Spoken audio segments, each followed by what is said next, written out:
Hello and welcome to The Essential Reads. My name is Isaac and my goal is to bring to you a bunch of classic audiobooks in an easy and accessible way. It is a Friday, so I'm bringing you another short story chapter. We are continuing with A Study in Scarlet by Sir Arthur Conan Doyle, the first appearance of Dr. John Watson and Sherlock Holmes. This is Chapter 2. Let's begin. A Study in Scarlet. Chapter 2. The Science of Deduction. We met next day, as he had arranged, and inspected the rooms at number 221B Baker Street, of which he had spoken at our meeting. They consisted of a couple of comfortable bedrooms and a large airy sitting room, cheerfully furnished and illuminated by two broad windows. So desirable in every way were the apartments, and so moderate did the terms seem when divided between us, that the bargain was concluded upon the spot, and we at once entered into possession. That very evening I moved my things round from the hotel, and on the following morning Sherlock Holmes followed me with several boxes and portmanteaus.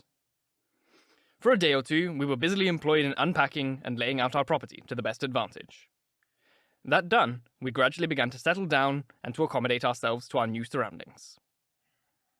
Holmes was certainly not a difficult man to live with. He was quiet in his ways, and his habits were regular.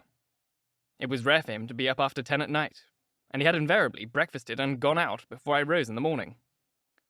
Sometimes he spent his day at the chemical laboratory, sometimes in the dissecting rooms, and occasionally in long walks, which appeared to take him into the lowest portions of the city.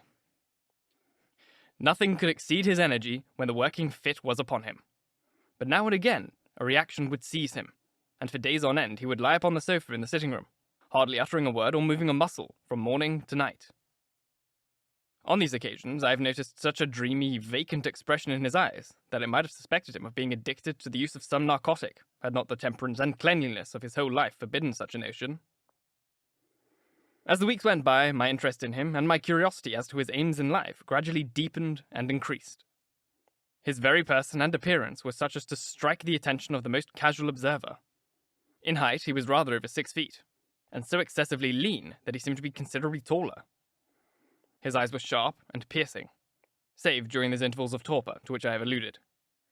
His thin, hawk-like nose gave his whole expression an air of alertness and decision. His chin, too, had the prominence and squareness which mark the man of determination.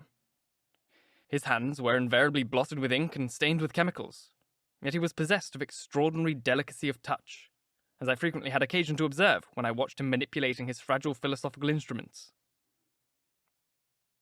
The reader may set me down as a hopeless busybody when I confess how much this man stimulated my curiosity, and how often I endeavoured to break through the reticence which he showed on all that concerned himself.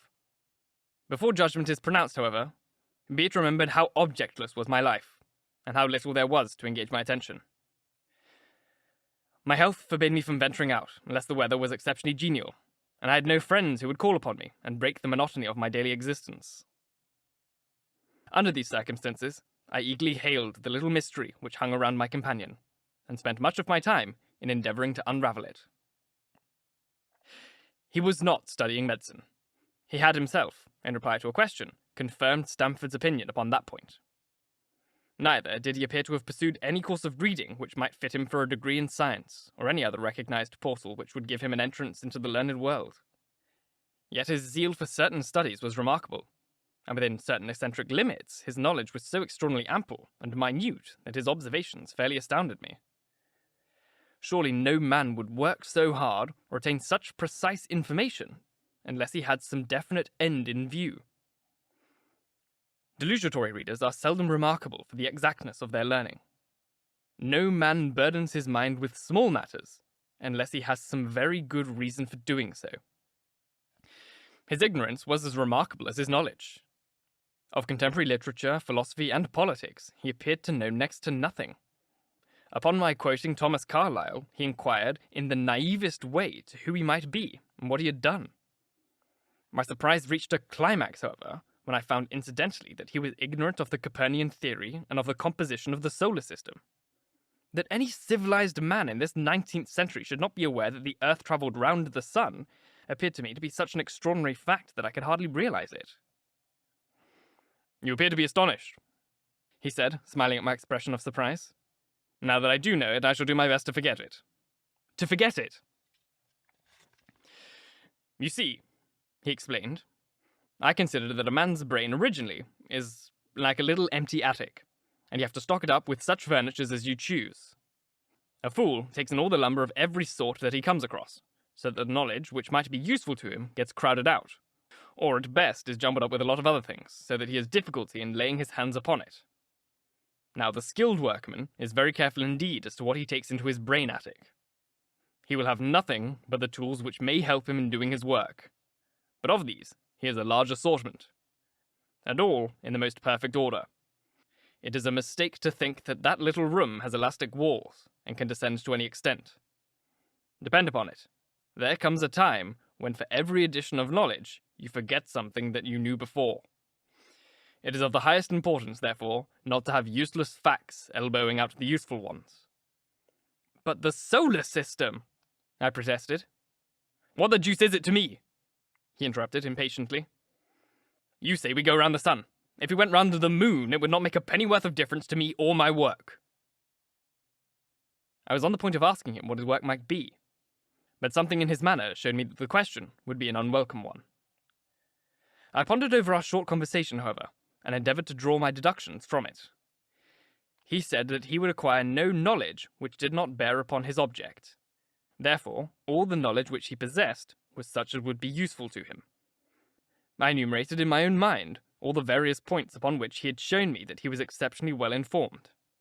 I even took a pencil and jotted them down. I could not help smiling at the document when I had completed it. It ran this way. Sherlock Holmes. His limits. 1. Knowledge of literature. Nil. 2. Knowledge of philosophy. Nil. 3. Knowledge of astronomy. Nil. 4. Knowledge of politics. Feeble. 5. Knowledge of botany. Variable.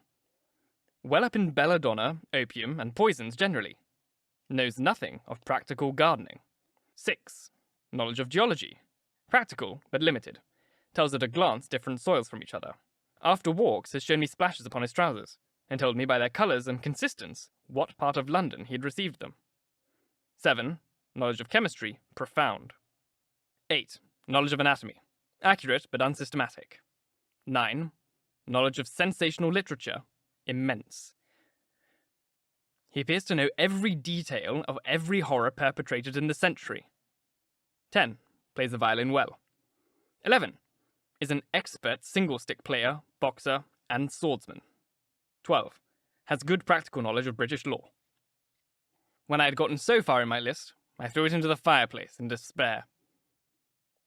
If I could only find out what the fellow is driving at by reconciling all these accomplishments and discovering a calling which needs them all, I said to myself, I may as well give up the attempt at once. I see that I have alluded above to his powers on the violin. These were very remarkable, but as eccentric as all his other accomplishments. That he could play pieces, and difficult pieces, I knew well, because at my request he had played some of Mendelssohn's Lieder and other favourites. When left to himself, however, he would seldom produce any music, or attempt any recognised air. Leaning back in his armchair of an evening, he would close his eyes and scrape carelessly at the fiddle which was thrown across his knee. Sometimes the chords were sonorous and melancholy. Occasionally they were fantastic and cheerful. Clearly they reflected the thoughts which possessed him. But whether the music aided those thoughts, or whether the playing was simply the result of a whim or fancy, was more than I could determine. I might have rebelled against these exasperating solos, had it not been that he usually terminated them by playing in quick succession a whole series of my favourite airs, as a slight compensation for the trial upon my patience. During the first week or so, we had no callers, and I had begun to think that my companion was as friendless a man as I was myself. Presently, however, I found that he had many acquaintances, and those in the most different classes of society. There was one little sallow, rat-faced, dark-eyed fellow, who was introduced to me as Mr. Lestrade, and who came 3 or 4 times in a single week. One morning a young girl called, fashionably dressed, and stayed for half an hour or more. The same afternoon brought a grey-headed, seedy visitor, looking like a Jew peddler, who appeared to me to be much excited, and who was closely followed by a slipshod elderly woman.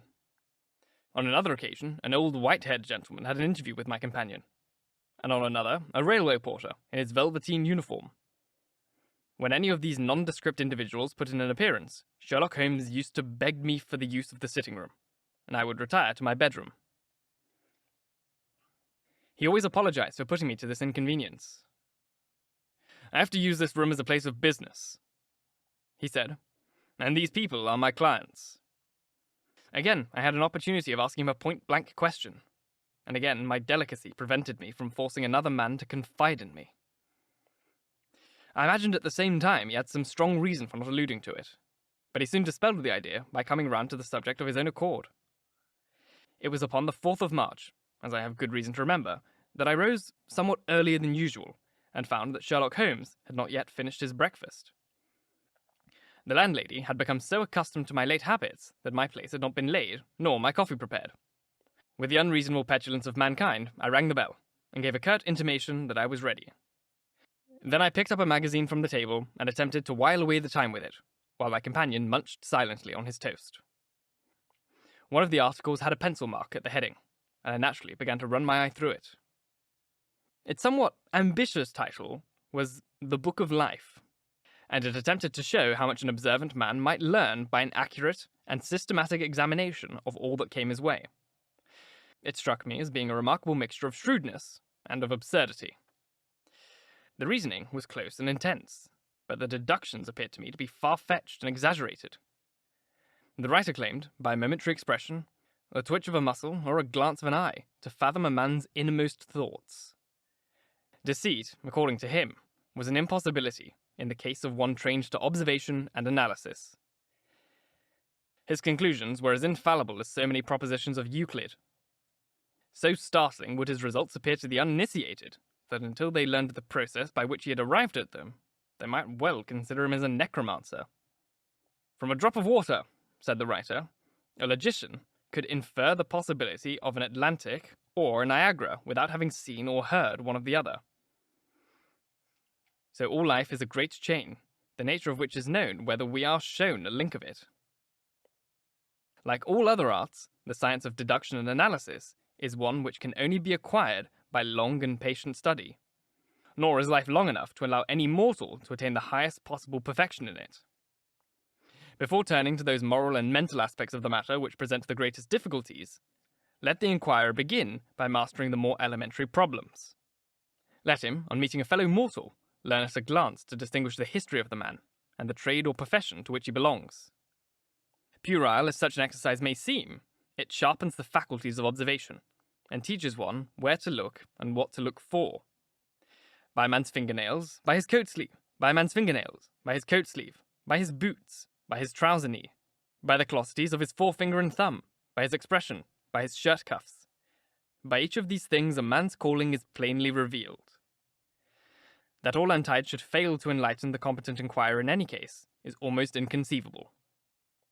"What ineffable twaddle!" I cried, slapping the magazine down on the table. "I never read such rubbish in my life." "What is it?" asked Sherlock Holmes. "Why, this article," I said, pointing at it with my egg spoon as I sat down to breakfast. "I see you have read it since you have marked it. I don't deny that it is smartly written. It irritates me, though. It is evidently the theory of some armchair lounger who evolves all these neat little paradoxes in the seclusion of his own study. It is not practical. I should like to see him clapped down in a third-class carriage on the Underground and asked to give the trades of all his fellow travellers. I would lay 1,000 to 1 against him." "You would lose all your money," Holmes remarked calmly. "As for the article, I wrote it myself." "You?" "Yes. I have a turn for both observation and deduction. The theories which I have expressed there, and which appear to you to be so chimerical, are really extremely practical. So practical that I depend on them for my bread and cheese." "And how?" I asked involuntarily. "Well, I have a trade of my own. I suppose I am the only one in the world. I'm a consulting detective, if you can understand what that is. Here, in London, we have lots of government detectives, and lots of private ones.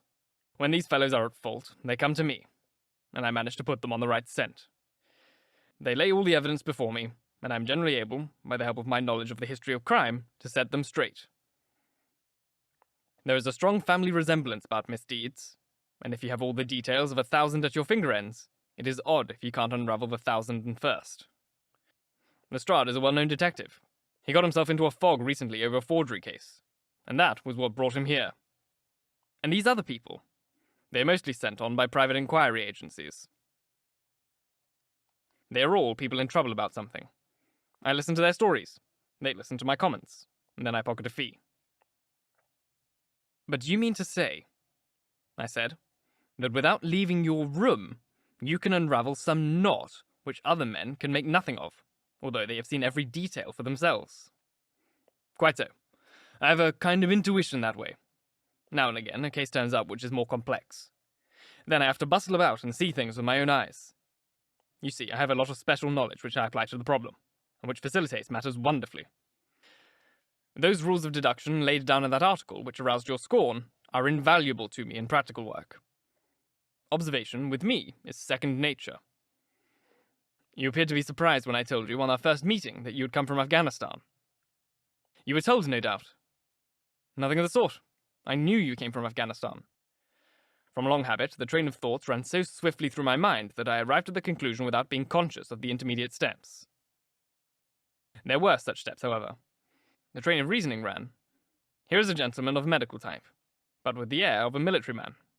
Clearly an army doctor, then. He has just come from the tropics, for his face is dark. That is not the natural tint of his skin, for his wrists are fair. He has undergone hardship and sickness, as his haggard face says clearly. His left arm has been injured. He holds it in a stiff, unnatural manner. Where in the tropics could an English army doctor have seen much hardship and got his arm wounded? Clearly Afghanistan. The whole train of thought did not occupy a second. Then I remarked that you came from Afghanistan, and you were astonished. It is simple enough as you explain it, I said, smiling. You reminded me of Edgar Allan Poe's Dupin. I had no idea such individuals did exist outside of stories. Sherlock Holmes wrote and lit his pipe. No doubt you think you are complimenting me in comparing me to Dupin, he observed. Now, in my opinion, Dupin was a very inferior fellow.